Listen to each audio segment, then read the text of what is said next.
Hey friends, if you wish to enable or disable macros in Microsoft Excel on your Windows 11 computer, then please watch this video. I will guide you through the process. So search for Excel in the Windows search bar and open Microsoft Excel. In Microsoft Excel, you can open the Excel sheet and then click on File, select Options, go to Trust Center, click on Trust Center Settings.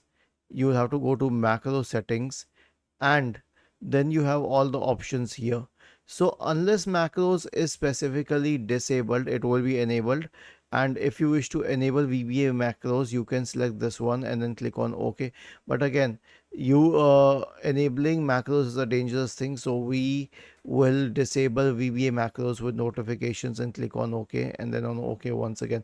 But it's again your choice. If you know what you're doing, then it's okay. Was this helpful?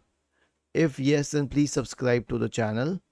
If not, then let us know in the comment section of the video on how we could help you further.